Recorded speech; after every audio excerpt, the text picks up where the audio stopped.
Usually it's ego. So the thing that prohibits a business from scaling is typically the founder. And the founder needing to have control over every aspect of a business.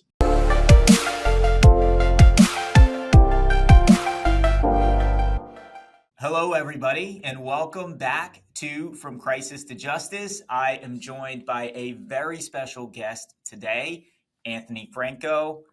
Anthony has a long history of building, selling, scaling successful businesses. He's a founder, builder, and deal maker with over 20 years of experience turning ideas into thriving businesses.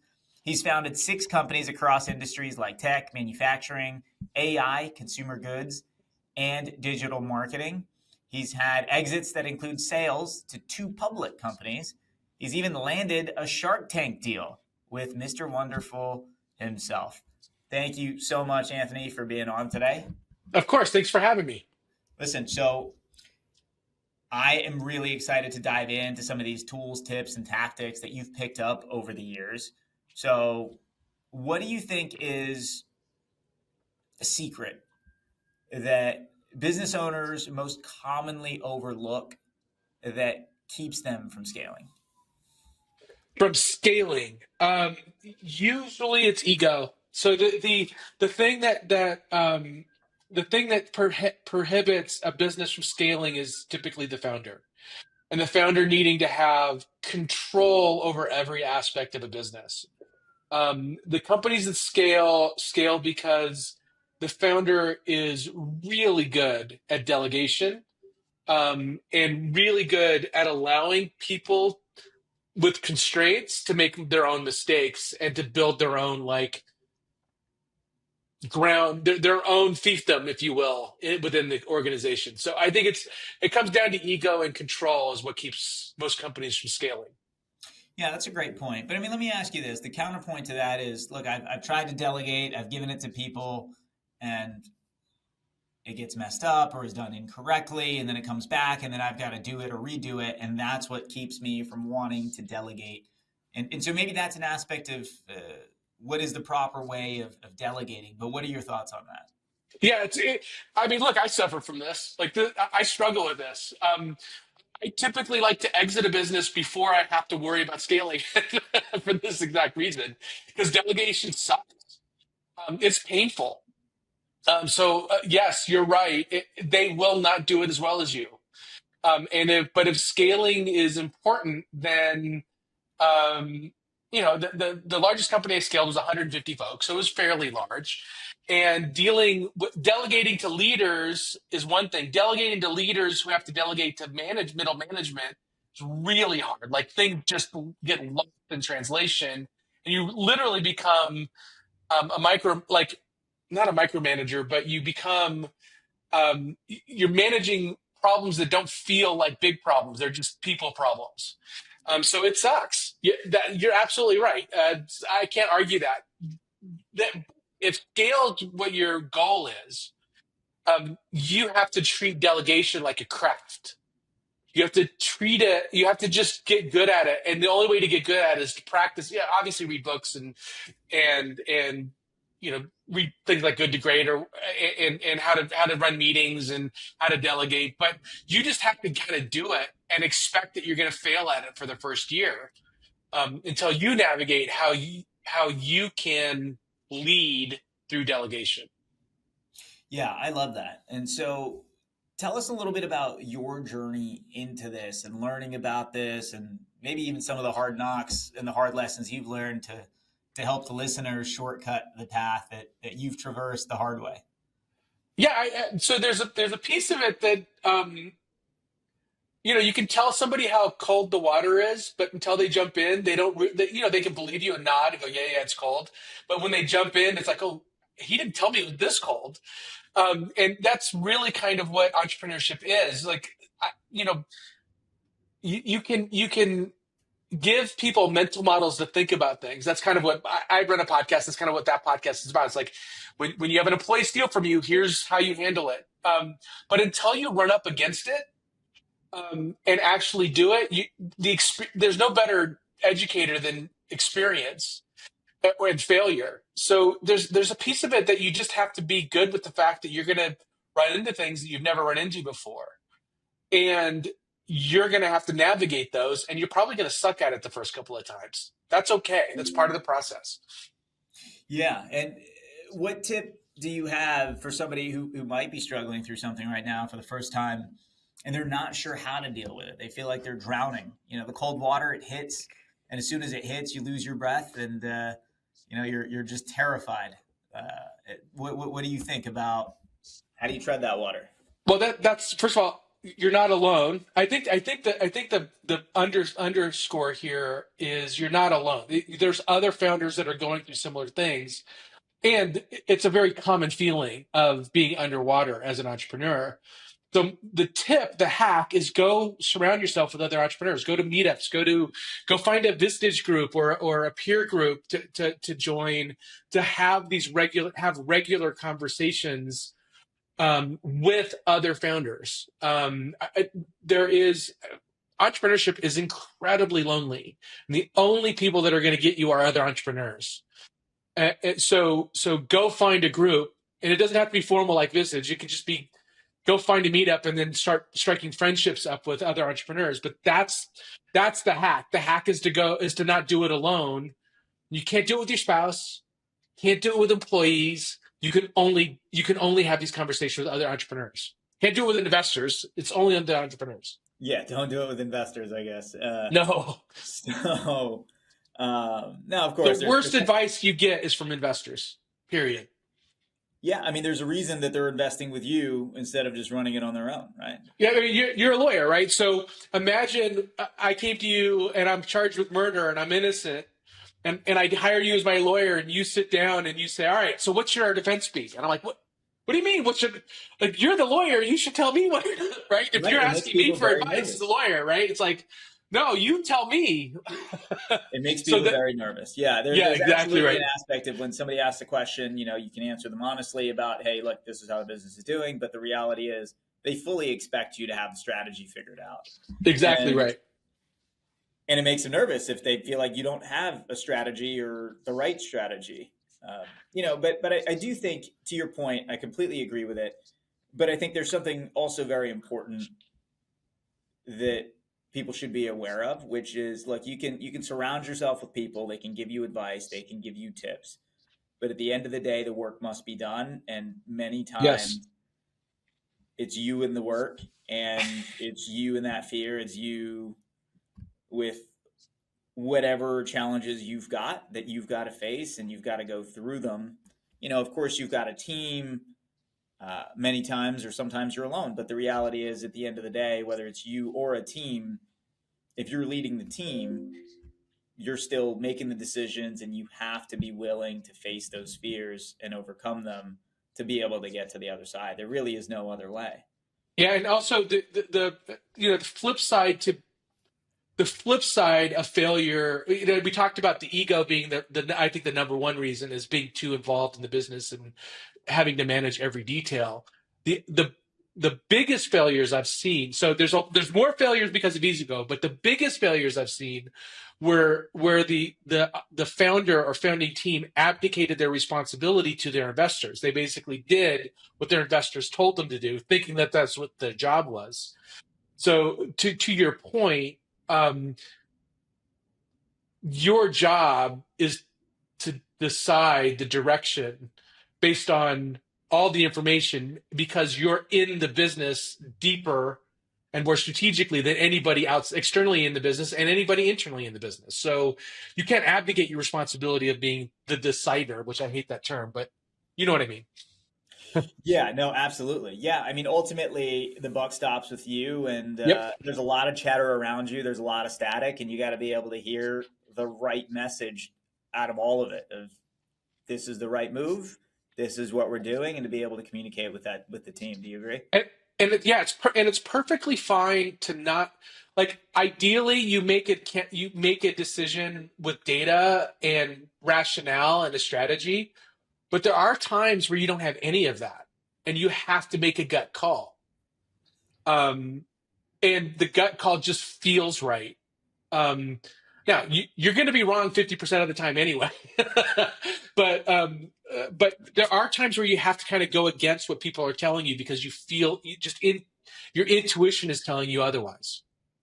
Yeah, I think that's right. It's an interesting point. Like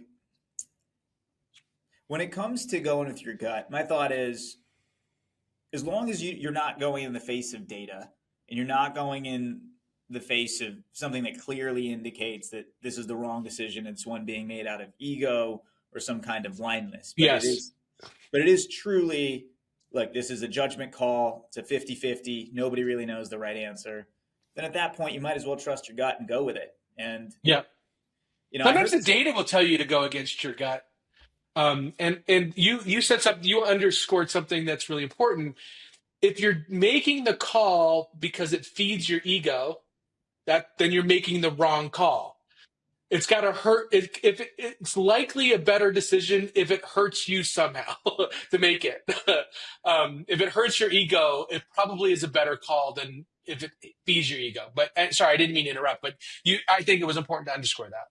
No, I appreciate that. Yeah, and I agree with that. I mean, there's an aspect of, I heard this quote. It's by a guy named Ratan Tata. He's an Indian entrepreneur and built one of the largest vehicle companies in India, and then eventually branched out into other areas of business. And he said, the main part of my job, and of course I'm paraphrasing here, but he said, the main part of my job isn't to make the right decision. It's to make the decisions that I made right.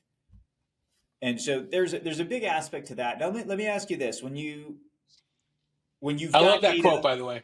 yeah, I love no, that quote. Yeah. it's so good, right? Because Yeah. I think it instills and it is the essence of what leadership and entrepreneurship is that look, you make judgment calls with imperfect data, and you've just got to find a way to make it work. So let me ask you this: when you have data that conflicts with what your gut is telling you, what do you go with and why? And does that change? Do you sometimes go with the data and sometimes go with your gut? Yeah. So when data conflicts with my gut, I go. If I have the luxury, I don't make the decision. I wait. And try to gather more input and feedback and try to validate one or the other. Um, Sometimes you don't have the luxury of waiting. Um, and I guess I would go. It depends. Again, it depends on the criticalness of the decision. If it's a if it's a decision that could kill the company, kind of have to go with the data.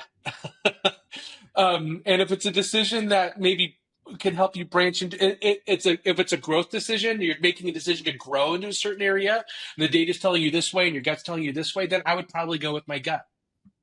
Yeah, that's a good way to describe it. And it's interesting and kind of funny that you mentioned that. Well, if it's something that could kill the company, I'm going to go with the data because it overlaps into what I do, which is being a lawyer, helping business owners in business disputes. And I'll tell you, there's something known as the business judgment rule, meaning as the owner of the business, you don't have to get it right 100% of the time, or Right. even necessarily more than 50% of the time.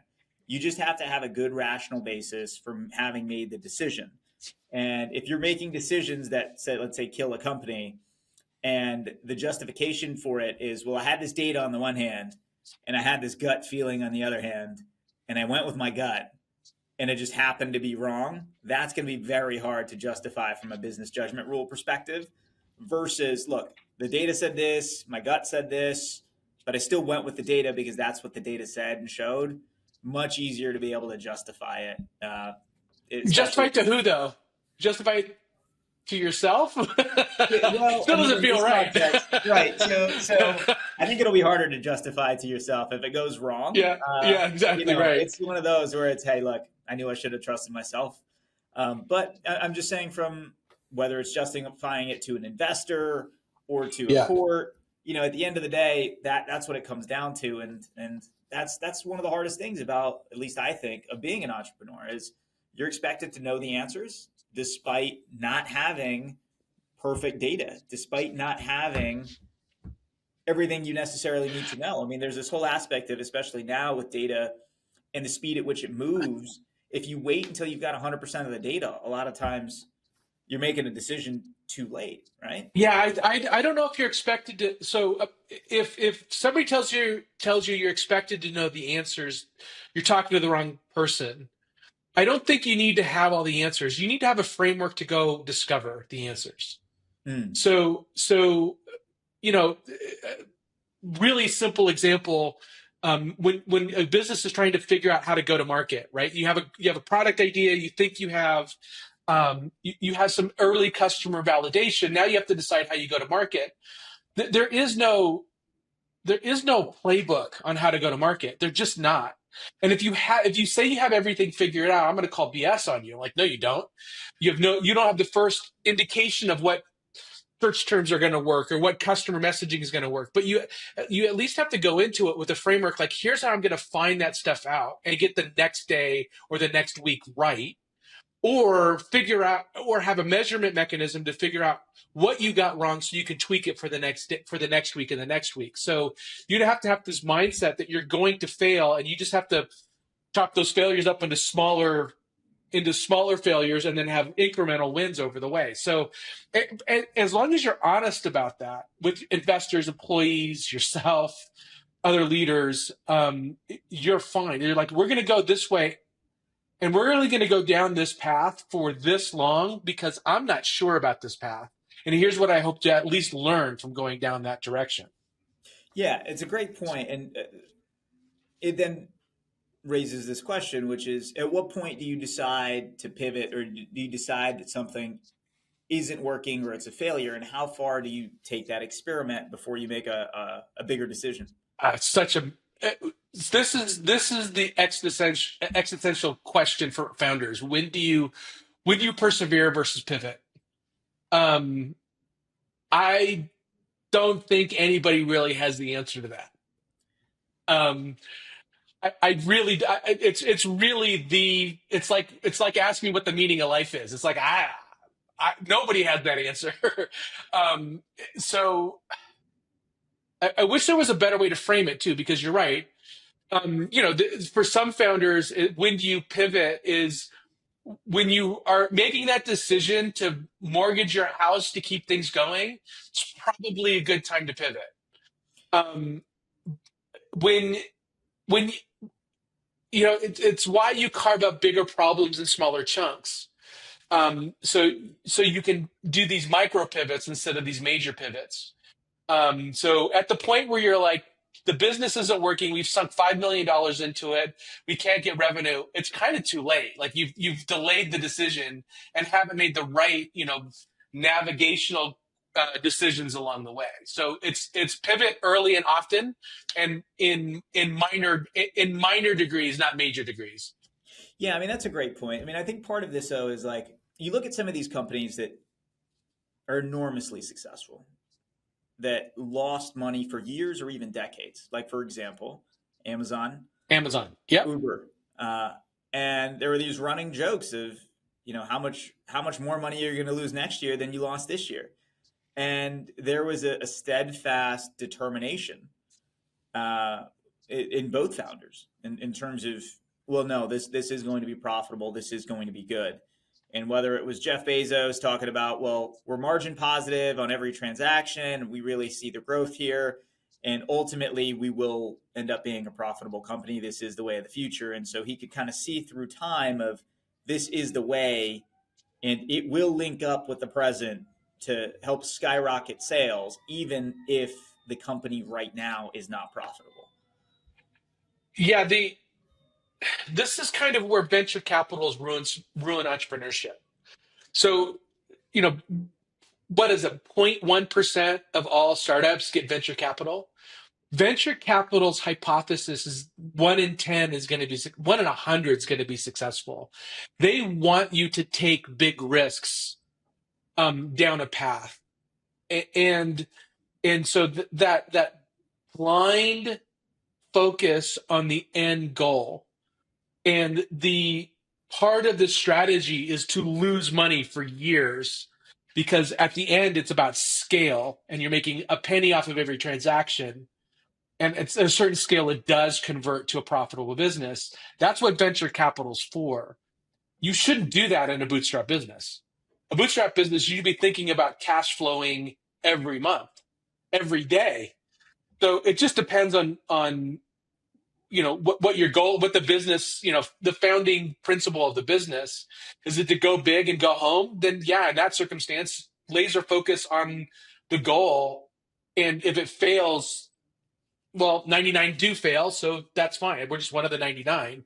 And venture capitalists are kind of used to that. They're like, yeah, keep going after that goal. But if you're bootstrapped, you simply can't run a business like that for very long.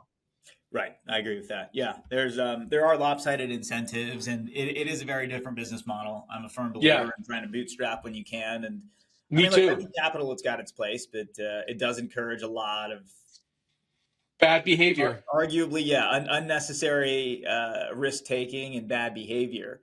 And So, and on that, like at some point, you're going to be forced into bad behavior as a company because in order to get those 3 comma valuations, you have to start doing things that you could argue are not good for capitalism, where you're going to have to, you want regulatory capture and rent seeking and eliminating competition. Like those things are not good for capitalism.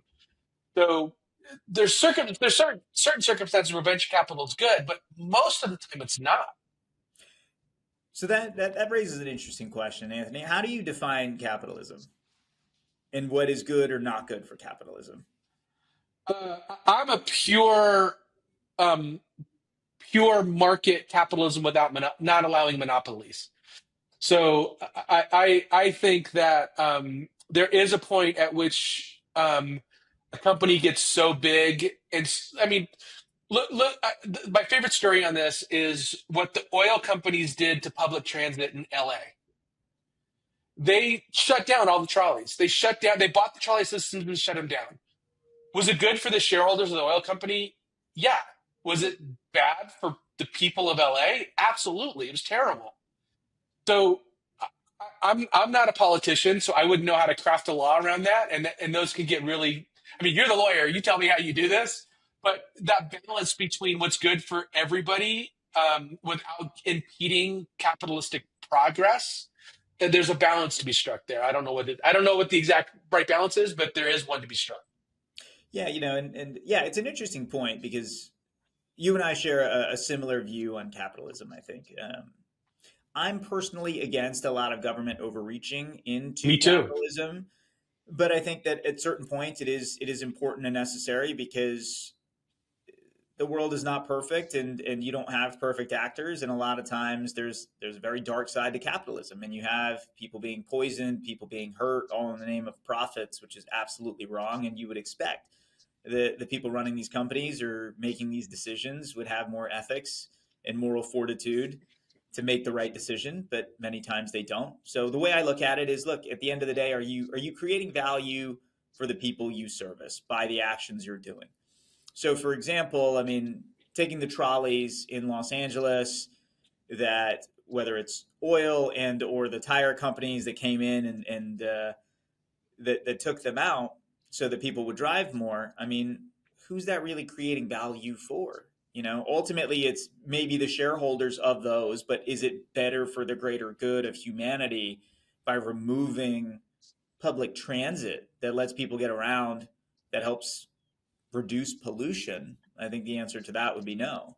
Yeah, I think it comes down to what's the government's responsibility in that. Instead of regulating the oil companies, tax incentivize public transport.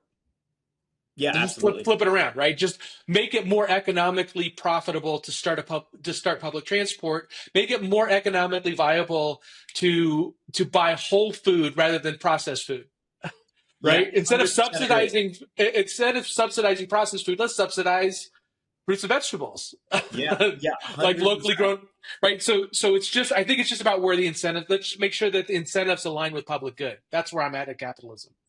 Yeah, and it's interesting because the tax code, in many ways, I know that there's arguments against this, but it's supposed to be structured in that manner. Is It's exactly supposed to that. be, yeah. It gets convoluted by lobbyists who make a lot of money to try to convolute it.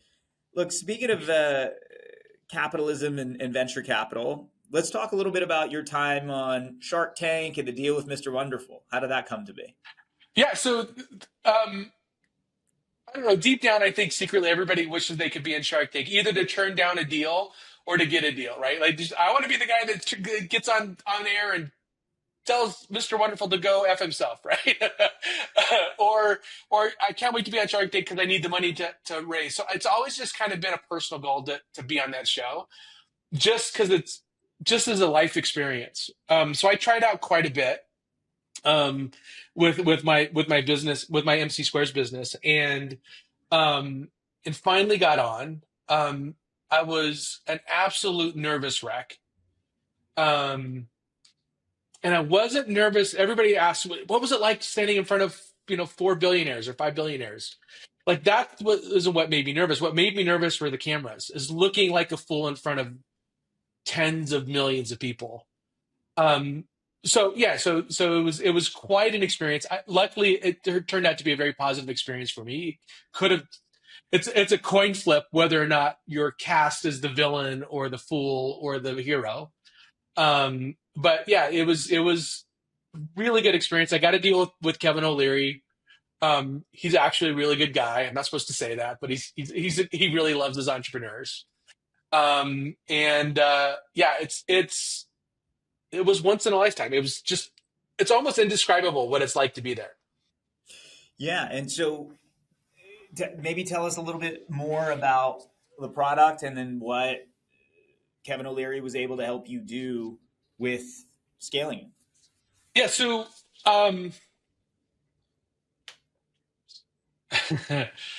so the product, we went on, we invented reusable sticky notes.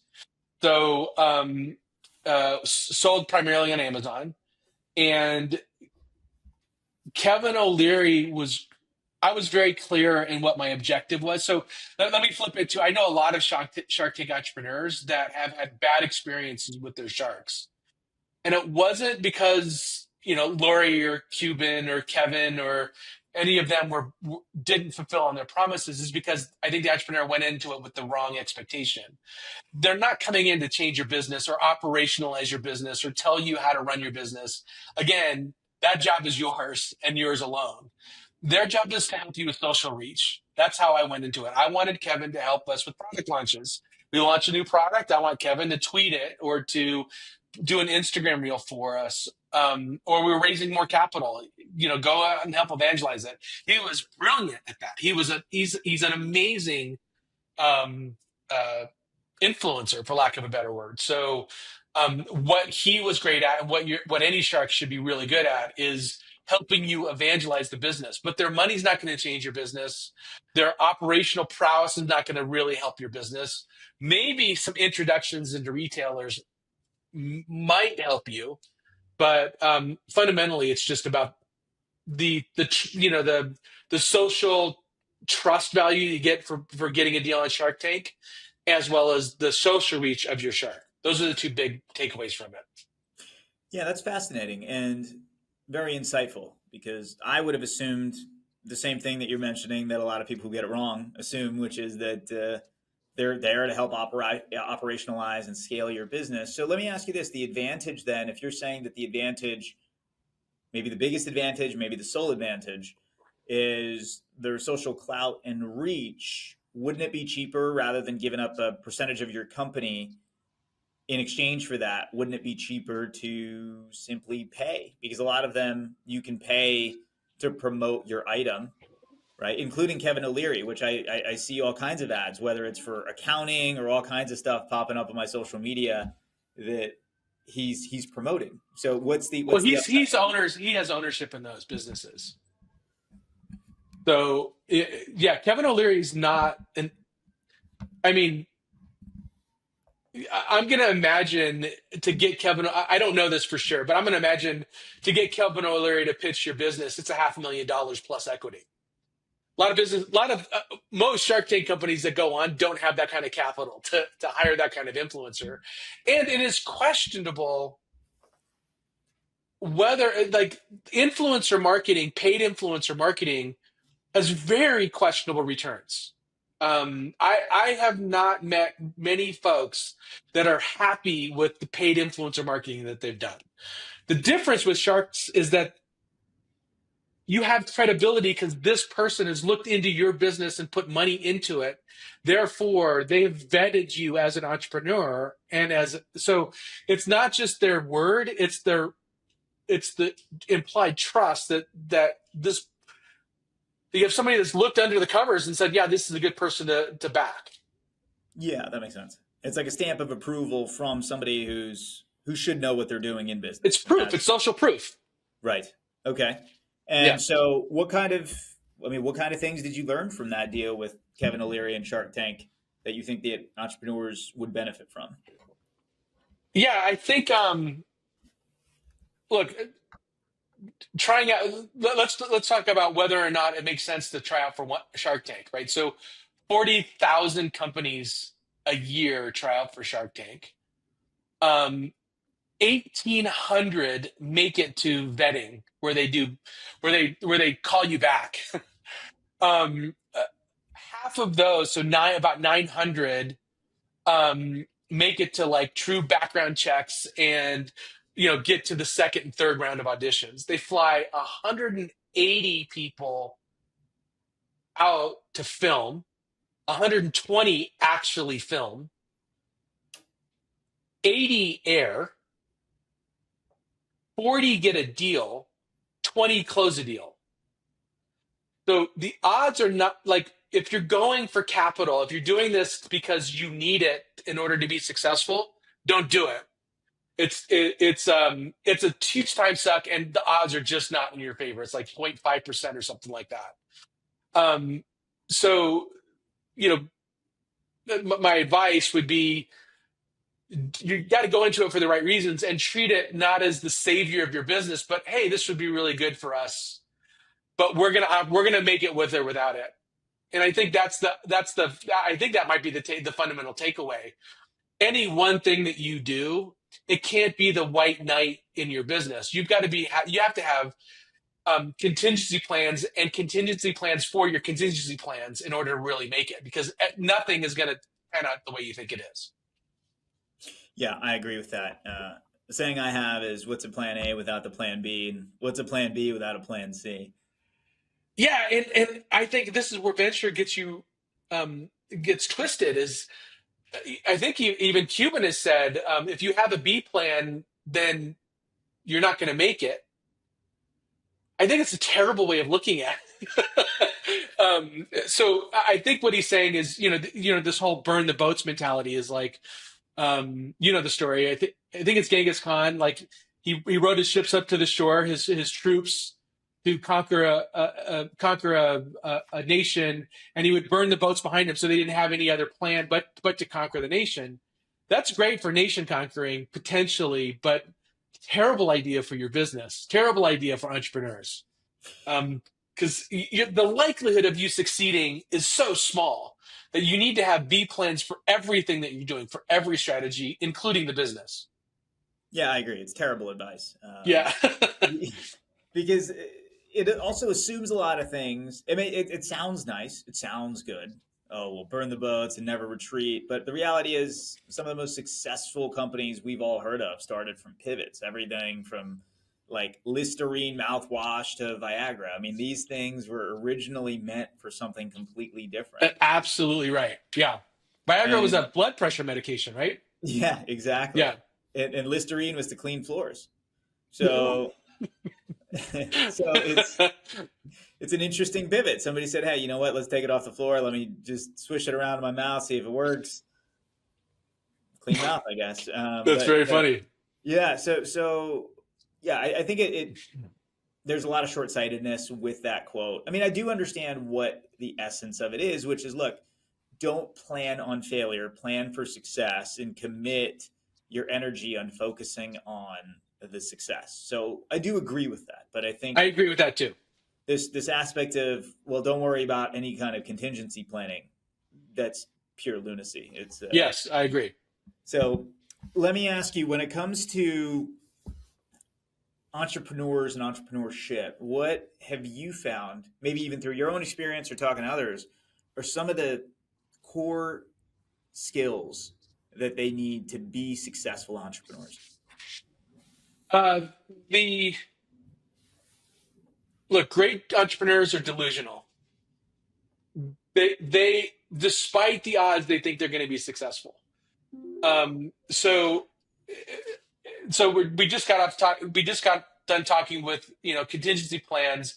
That should be hard for you. Like it should be something that you have to be very purposeful about because you think you're going to win. You think your ideas are going to work. Um, so you have to have this right balance, this correct balance of optimism and complete paranoia that you're going to fail. So that balance is not for everybody. The other thing that the other skill, this is very high level, right? You're looking for tactics, and the truth is, tactics.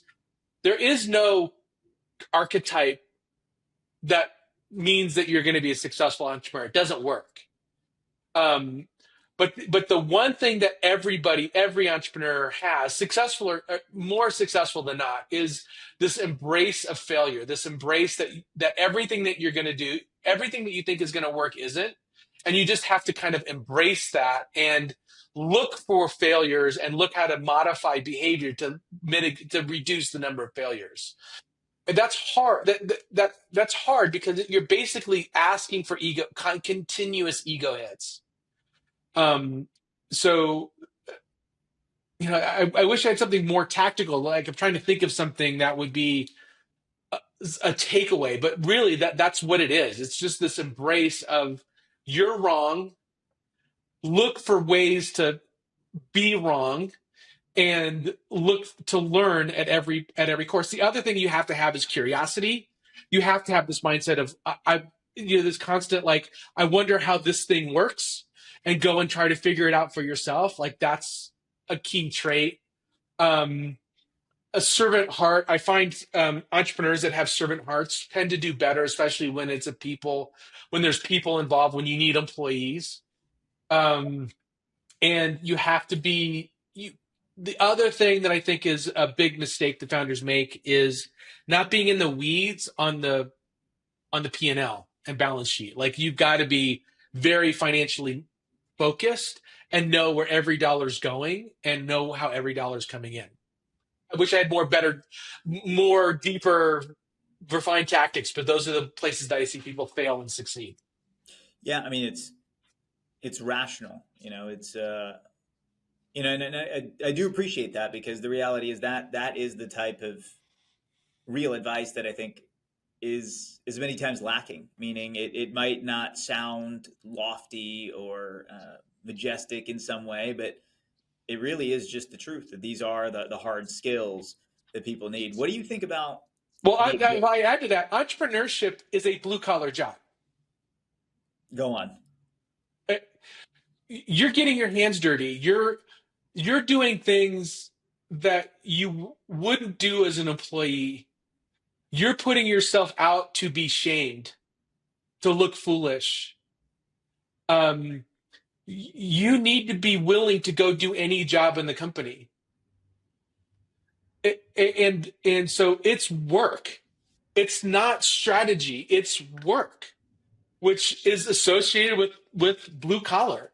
So if either literally or metaphorically, your knuckles should be getting calluses on them if you're doing it right. That's what I mean by blue collar. Yeah, I agree with that. I think there is a misconception about what entrepreneurship is, that it's very hands off, that people just sit around, do nothing, and I want to be then the stuff goes to boss, work. right? I want to be Right, the I want to be the boss. boss. Yeah, I want and to they be. don't realize. I want to tell people what to do. I'll be a great Yeah, entrepreneur because I'm good at telling people what to do. It's like, no, that's not what it looks like. and that way I don't have to do anything, right? Yeah, So right, they think right. that if I have to do work, then I'm not doing my job, and that's not what entrepreneurship is at all. It No, has to be the willingness to pick up and look after all the stuff, the whole kingdom, the whole ship, the whole business. And many times it's stepping into it when you thought you were out of it. You got to step back yes, into it and fix something that's broken or mend something that's broken, and then find the next thing that you got to then go and repair. Yeah, So, totally agree. so Anthony, if people want to find you, where can they find you on social media? Or if they've got questions about scaling their own business, how do they contact you? Yeah, so just reach out to me on LinkedIn. I'm at Anthony Franco, so my handle is Anthony Franco on LinkedIn. My podcast is how to. So just go to howtofounder.com, and we stream live on LinkedIn and YouTube, but also we're available on Apple and Spotify and all the others. So that's where you find me, howtofounder.com or on LinkedIn. Awesome. Well, Anthony, I very much appreciate you joining me and the listeners today and sharing some of your wisdom with us. I hope it was helpful. Yeah, it was helpful, very insightful. And to the listeners, if you found this helpful or insightful, please make sure that you like and subscribe so you can hear more great content from brilliant people like Anthony. And thank you for joining me today and joining us today. And I look forward to seeing you all in the next one. Thanks. Thank you.